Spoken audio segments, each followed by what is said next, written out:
نہیں کرتے، بلکہ آپ اس کا کہا مانیے، اس میں آپ کے لیے نہایت بہتری ہے اور بہت اچھی بات ہے کہ آپ اور وہ دونوں خوش و خرم رہیں اور دنیا جہاں کے مزے لوٹیں۔ اور دیکھو یوسف، ہم پھر آپ کو سمجھاتے ہیں کہ آپ زلیخا کا کہنا مان جائیں اور اس کو راضی کر دیں، ورنہ آپ کو قید خانے میں بھیج دیا جائے گا اور آپ کی تمام عزت برباد ہو جائے گی۔ یہ کہہ کر وہ اپنے مطلب پر آئیں اور صاف لفظوں میں کہنا شروع کیا کہ بارہا ایسا بھی ہوتا ہے کہ چاہنے والے سے بعض انسان نفرت کرتا ہے اور ہر شخص اپنے دل سے مجبور ہے، اس کا دل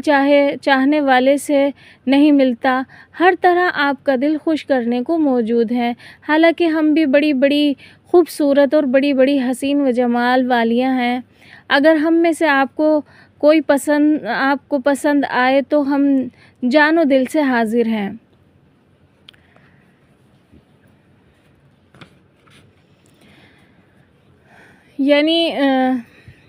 یعنی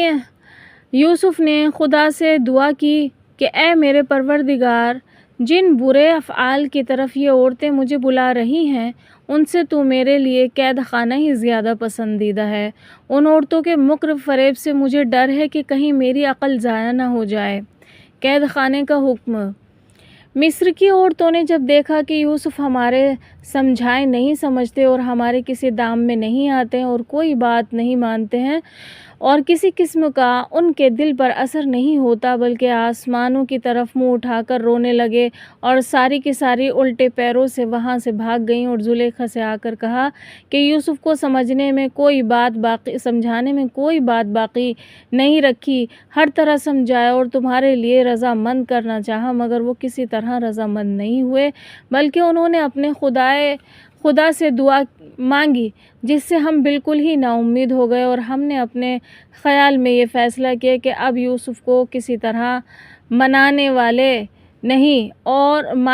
نہیں اور نہ کسی کے سمجھائے سکھائے کا اثر ہوگا۔ مناسب یہی معلوم ہوتا ہے کہ انہیں چند روز کے لیے قید خانے ہی میں بھیج دیا جائے، جہاں کی تکالیف و مصائب یا جہاں کی ذلت سے گھبرا کر شاید اپنی پختہ کاری سے باز آ جائیں اور تیری جانب رجوع کریں۔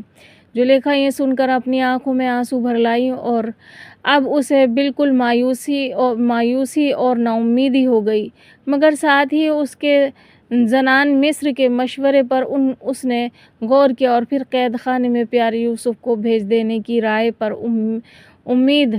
باندھی اور اپنے دل میں کہا کہ ہاں ٹھیک تو ہے، قید خانے کی ذلت سے گھبرا کر وہ ضرور میری طرف التفات کرے گا اور یقیناً راستے پر آ جائے گا۔ یہ فیصلہ اپنے دل میں کر کے اسی وقت عزیز مصر کو محل سرائے بلوایا اور کہا کہ میں اس غلام سے بے حد بدنام ہوئی ہوں جس سے میری ذلت اور توہین ہو رہی ہے، اور اب اس کے متعلق بری افواہیں سننے میں گوارا نہیں کر سکتی۔ بس اب میری رائے میں یہ مناسب معلوم ہوتا ہے کہ اسے چند روز کے لیے قید خانے میں بھیج دیا جائے تاکہ میرے اوپر سے یہ بدنامی ہٹے۔ عزیز مصر کی سمجھ میں آ گیا اور اس نے زلیخا کے کہنے کے مطابق پیارے یوسف کو قید خانے بھیجنے کا حکم صادر کر دیا۔ لکھا ہے کہ عزیز مصر نے حضرت یوسف علیہ السلام کو قید خانے بھیجنے کا حکم پیچھے دیا ہے۔ اس سے کئی گھنٹے پہلے حضرت یوسف علیہ السلام نے اپنے پروردگار کی جانب میں اپنے قید خانے میں جانے کی خود ہی دعا کی ہے، جو اسی وقت درازات کو پہنچ کر حضور رب العزت میں قبول ہوئی، جسے وہ فرماتا ہے فَاسْتَجَابَ لَهُ فَصَرَفَ عَنْهُ قَيْدَهُنَّ إِنَّهُ هُوَ السَّمِيعُ الْعَلِيمُ، یعنی خدا تعالیٰ نے یوسف کی دعا کو قبول کیا اور عورتوں کے فریب اور ان سے دور کیے۔ اس میں شک نہیں کہ وہ سب کی سنتا ہے اور سب کچھ جانتا ہے۔ بے شک یہاں ایک صحیح حدیث کا مضمون پیش نظر ہوتا ہے۔ ہمارے آقا نامدار جناب رسول اللہ صلی اللہ علیہ وسلم فرماتے ہیں کہ اگر یوسف ان عورتوں کے پھندے سے بچنے کے لیے خدا سے یہ دعا کرتے اور قید خانے کا نام نہ لیتے تو یقینی وہ اپنے بندے یوسف کو عزت کے ساتھ ان کی رہائی دیتا اور ان کے مقاصد اور ان کے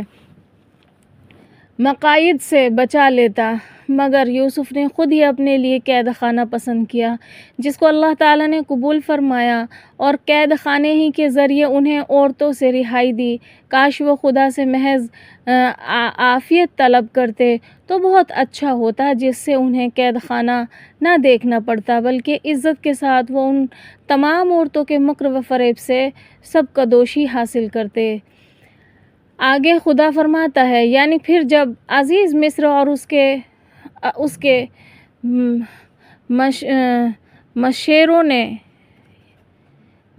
نے یوسف کی پاک دامی کے ثبوت دیکھ لیے، پھر بھی ان کو یہی مناسب معلوم ہوا کہ ایک مدت تک انہیں قید خانے میں رکھیں۔ قید کا جب حکم یوسف کو ملا، بچہ بچہ مصر تھرا اٹھا۔ مصر بھر میں آج یہ غل مچ گیا، حکم یوسف کو ہوا ہے قید کا۔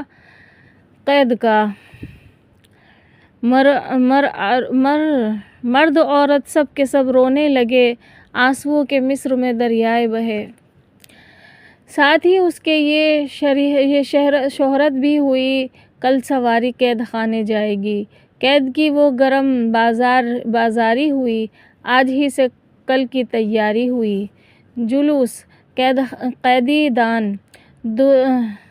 دوسرے روز علی اصبح زلیخا اور عزیز مصر کا حکم حضرت یوسف علیہ السلام کے نام پہنچا کہ آپ کو زیارت کے دربار سے قید خانے میں پہنچانے کا حکم ہوا ہے، لہٰذا اٹھے اور قید خانے چلے۔ یہ سن کر آپ کی آنکھوں میں آنسو بھر آئے اور ان کا حکم سنانے والے کو مایوس ہو کر دیکھا، جس سے ان کے بھی آنسو جاری ہو گئے، مگر حکم حاکم سے وہ مجبور و لاچار کسی طرح کی حکم عدلی نہیں کرتے تھے۔ آخر کار مظلوم بے گناہ یوسف کھڑے ہو گئے اور اپنے آپ کو اپنا سپاہیوں کے قبضے میں دے دیا اور بسم اللہ کہہ کر ان کے ساتھ ہو گئے۔ قید خانے میں چلے مظلوم آہ، ایک مسافر سختہ و محکوم آہ، کیسی بھولی جھکی صورت ہائے ہائے، قید خانے میں وہ صدائے افسوس جائے۔ کیا ستم برپا ہو رہا ہے مصر میں، ظالم یہ گویا ہوا ہے مصر میں، کس محبت سے لیا پہلے جسے اور اپنا دل دیا پہلے جسے، آج وہ قیدی بنا افسوس ہے، آج وہ کس گھر چلا افسوس ہے۔ مظلوم یوسف ایک سواری پر سوار کیے گئے اور پھر بہت سی سپاہ کی حراست میں قید خانے کی طرف چلے۔ راستے میں دو طرفہ مخلوق کا یہ عالم ہے کہ کھوئے سے کھوئے چل رہا ہے۔ صبح ہی سے جلوس قید خانے دیکھنے کے لیے اس راستے پر استادہ ہیں، اور جو قید خانے کو جاتا ہے غرض کے لکھا ہے کہ مرد عورت اور بچے آپ کا جلوس دیکھنے کے لیے کھڑے ہیں کہ اتنے میں پیارے مظلوم یوسف کی سواری وہاں سے ہو کر گزری، جن کے ہاتھوں میں لوہے کی زنجیریں پڑی ہوئی ہیں، اور وہ ایک ایک کو مایوسانہ اپنی بھولی بھالی صورت دکھاتے ہوئے قید خانے جا رہے ہیں۔ جب مخلوق نے آپ کو اس حالت میں دیکھا تو کسی سے ضبط نہ ہو سکا۔ روئے چھوٹے بڑے پیرو جواں، بند گئی مخلوق کی پھر ہچکیاں، مچ گیا کوہرام اس بازار میں، دیکھا جب یوسف کو اس آزار میں، دست و پا دیکھے ہیں جب ان کے بندھے، ہاتھ دیکھے ہیں جب ان کے بندھے، بھاری بھاری لوہے کی زنجیر سے، ضبط کوئی بھی نہ ان میں کر سکا، سب نے رو رو کر کیا محشر بپا، شور برپا ہو گیا چاروں طرف، گر رہے تھے گش میں آ کر صف بصف، کہہ رہے تھے سب زلیخا کو برا، ہائے اے ظالم یہ تو نے کیا کیا، ہائے اس ماہ لقا پر یہ ستم، وائے یہ ہے اس با حیا پر یہ ستم، بے وطن یا نازنی وہ نوجواں مصر کو ظالم کہے گا بے گماں۔ انشاءاللہ آگے کا واقعہ جو ہے اگلی ویڈیو میں ڈالوں گی۔ آج کے لیے اتنا ہی کافی ہے، اور میری ویڈیو کو جو ہے لائک کریں، چینل کو سبسکرائب کریں، جلدی جا کے اچھے کمنٹ بھیجیں۔ تب تک کے لیے لیتی ہوں اجازت، اللہ حافظ، وآخر الدعوانا ان الحمد للہ رب العالمین۔